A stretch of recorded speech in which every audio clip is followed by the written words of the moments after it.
ಹುಬ್ಬಳ್ಳಿಯಲ್ಲಿ ನಿನ್ನೆ ಬಿಜೆಪಿ ನಾಯಕರು ಭರ್ಜರಿ ಮತಯಾಚನೆ ನಡೆಸಿದ್ದಾರೆ. ಇಂದು ಶಿವಮೊಗ್ಗಕ್ಕೆ ರಾಹುಲ್ ಗಾಂಧಿ ಭೇಟಿ ನೀಡ್ತಾ ಇದ್ರೆ ಉತ್ತರ ಕನ್ನಡ ಕ್ಷೇತ್ರದಲ್ಲಿ ಬಿಜೆಪಿ ಪರ ಮತ ಯಾಚಿಸುವುದಕ್ಕೆ ಮಹಾರಾಷ್ಟ್ರ ಸಿಎಂ ಬರ್ತಿದ್ದಾರೆ. ಸುದ್ದಿಗಳನ್ನು ನೋಡೋಣ ಲೋಕಸಮರ ನ್ಯೂಸ್ ಟಾಪ್ನಲ್ಲಿ.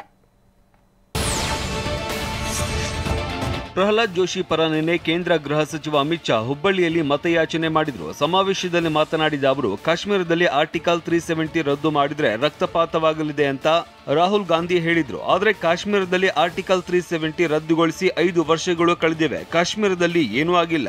ಕಲ್ಲು ತೂರಾಟ ಪ್ರಕರಣ ನಿಂತು ಹೋಗಿದೆ ಅಂತ ಕುಟುಕಿದ್ರು. 70 ವರ್ಷದಿಂದ ರಾಮ ಮಂದಿರ ವಿಚಾರವನ್ನ ಕಾಂಗ್ರೆಸ್ ಜಟಿಲ ಮಾಡಿತ್ತು. ಮೋದಿ ಆಡಳಿತ ಅವಧಿಯಲ್ಲಿ ಶ್ರೀರಾಮ ಮಂದಿರ ನಿರ್ಮಾಣವಾಯಿತು ಅಂತ ಅಮಿತ್ ಶಾ ಹೇಳಿದ್ದಾರೆ. ಶ್ರೀರಾಮನ ಪ್ರತಿಷ್ಠಾಪನೆ ಕಾರ್ಯಕ್ರಮದಿಂದಲೂ ಕಾಂಗ್ರೆಸ್ ದೂರ ಉಳಿಯಿತು. ವೋಟ್ ಬ್ಯಾಂಕ್ ಕೈತಪ್ಪುವ ಆತಂಕದಿಂದ ಕಾಂಗ್ರೆಸ್ ದೂರ ಉಳಿಯಿತು ಅಂತ ಅಮಿತ್ ಶಾ ಕಿಡಿಕಾರಿದ್ರು.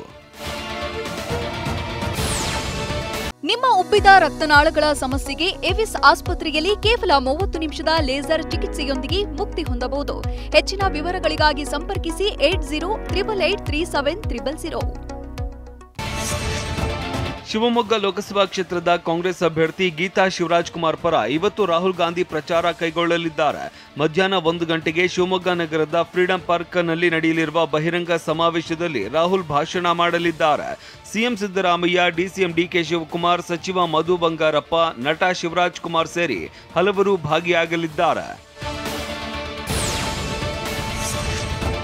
ಉತ್ತರ ಕನ್ನಡ ಲೋಕಸಭಾ ಕ್ಷೇತ್ರ ವ್ಯಾಪ್ತಿಗೆ ಬರುವ ಖಾನಾಪುರದಲ್ಲಿ ಇಂದು ಮಹಾರಾಷ್ಟ್ರ ಮುಖ್ಯಮಂತ್ರಿ ಏಕನಾಥ್ ಶಿಂದೆ ಬಿಜೆಪಿ ಅಭ್ಯರ್ಥಿ ವಿಶ್ವೇಶ್ವರ ಹೆಗಡೆ ಕಾಗೇರಿ ಪರವಾಗಿ ಮತಯಾಚನೆ ಮಾಡಲಿದ್ದಾರೆ. ಖಾನಾಪುರ ಕ್ಷೇತ್ರದಲ್ಲಿ ಅತಿ ಹೆಚ್ಚು ಮರಾಠ ಮತದಾರರಿದ್ದು, ಮರಾಠರ ಮತಗಳನ್ನು ಸೆಳೆಯುವುದಕ್ಕೆ ಮಹಾರಾಷ್ಟ್ರ ಸಿಎಂ ಏಕನಾಥ್ ಶಿಂದೆಯನ್ನ ಕರೆಸಿ ಪ್ರಚಾರ ಮಾಡಲಾಗ್ತಾ ಇದೆ.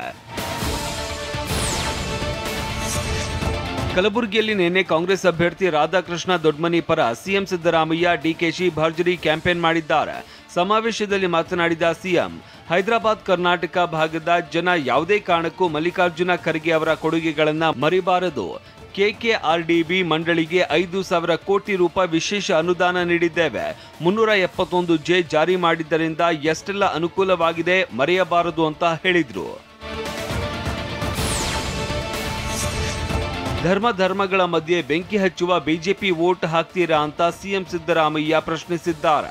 ಕಲಬುರಗಿಯಲ್ಲಿ ನಡೆದ ಸಮಾವೇಶದಲ್ಲಿ ಮಾತನಾಡಿದ ಅವರು, ಅಸಮಾನತೆಯನ್ನ ತೊಡೆದು ಹಾಕೋದಕ್ಕೆ, ಆರ್ಥಿಕ ಶಕ್ತಿ ತುಂಬೋದಕ್ಕೆ 5 ಗ್ಯಾರಂಟಿ ಕೊಟ್ಟಿದ್ದೇವೆ. ನಾವು ಕನಸು ಬಿತ್ತುವುದಿಲ್ಲ, ಕನಸು ಬಿತ್ತಿದ್ರೆ ಅದು ನನಸು ಮಾಡೋ ತನಕ ಬಿಡಲ್ಲ ಅಂತ ಹೇಳಿದ್ರು. ಪ್ರಧಾನಿ ಮೋದಿ ಕಾಂಗ್ರೆಸ್ ಪ್ರಣಾಳಿಕೆಯನ್ನ ಮುಸ್ಲಿಂ ಲೀಗ್ ಪ್ರಣಾಳಿಕೆ ಅಂತ ಜರಿತಾ ಇದ್ದಾರೆ. ಚರ್ಚೆ ಮಾಡೋಣ ಬನ್ನಿ ಅಂದರೆ ಮೋದಿಯಿಂದ ಉತ್ತರ ಇಲ್ಲ ಅಂತ ಮಲ್ಲಿಕಾರ್ಜುನ ಖರ್ಗೆ ವಾಗ್ದಾಳಿ ನಡೆಸಿದ್ರು. ಭಾಗ್ಯಲಕ್ಷ್ಮಿ ಯೋಜನೆ ಕೇವಲ ಮುಸ್ಲಿಮರಿಗಲ್ಲ, ಎಲ್ಲರಿಗೂ ಸಿಗಲಿದೆ. ಮಹಿಳೆಯರಿಗೆ ಹಣ ನೀಡೋದನ್ನ ಬಿಜೆಪಿಯವರು ಸಹಿಸೋದಿಲ್ಲ. ಕೇಂದ್ರದಲ್ಲಿ ನಾವು ಅಧಿಕಾರಕ್ಕೆ ಬಂದರೆ ರೈತರ ಸಾಲ ಮನ್ನಾ ಮಾಡ್ತೇವೆ. ಕೇಂದ್ರ ಸರ್ಕಾರದಲ್ಲಿ ಖಾಲಿ ಇರುವ 30 ಲಕ್ಷ ಹುದ್ದೆ ಭರ್ತಿ ಮಾಡ್ತೇವೆ ಅಂತ ಖರ್ಗೆ ಹೇಳಿದ್ದಾರೆ. ಕರ್ನಾಟಕದಲ್ಲಿ ಈಗ ಇರೋದು ಮುಸ್ಲಿಮರ ಸರ್ಕಾರ ಅಂತ ಶಾಸಕ ಬಸನಗೌಡ ಪಾಟೀಲ್ ಯತ್ನಾಳ್ ವಾಗ್ದಾಳಿ ನಡೆಸಿದ್ದಾರೆ. ಹುಬ್ಬಳ್ಳಿಯಲ್ಲಿ ಮಾತನಾಡಿದ ಅವರು, ಲೋಕಸಭೆ ಚುನಾವಣೆ ಬಳಿಕ ರಾಜ್ಯದಲ್ಲಿ ಕಾಂಗ್ರೆಸ್ ಸರ್ಕಾರ ಉಳಿಯಲ್ಲ. ಸಿದ್ದರಾಮಯ್ಯ ಸರ್ಕಾರ ತೆಗೆಯೋದಕ್ಕೆ ಡಿಕೆ ಶಿವಕುಮಾರ್ ಸಂಚು ರೂಪಿಸಿದ್ದಾರೆ. ಲೋಕಸಭೆ ಚುನಾವಣೆ ನಂತರ ರಾಜ್ಯದಲ್ಲಿ ಮತ್ತೆ ಚುನಾವಣೆ ನಡೆಯುತ್ತೆ ಅಂತ ಭವಿಷ್ಯ ನುಡಿದಿದ್ದಾರೆ. ಸಿದ್ದರಾಮಯ್ಯನವರು ಇಳಿಸಬೇಕಂತೇಳಿ ಈಗಾಗಲೇ ಕಾಂಗ್ರೆಸ್ನಲ್ಲಿ ಡಿಕೆ ಶಿವಕುಮಾರ್ ಅಂಡ್ ಕಂಪನಿ ಈಗಾಗಲೇ ಎಲ್ಲ ಸಂಚು ನಡೆಸ್ಯಾರ.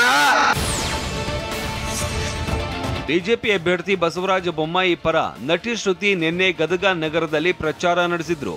ತಡವಾಗಿ ಆಗಮಿಸಿದ ಕಾರಣ ರೋಡ್ ಶೋ ಮೊಟಕುಗೊಳಿಸಿ ಗದಗ ನಗರದ ಟಾಂಗಾಕೋಟ್ನಲ್ಲಿ ತೆರೆದ ವಾಹನದಲ್ಲೇ ಭಾಷಣ ಮಾಡಿದ್ರು.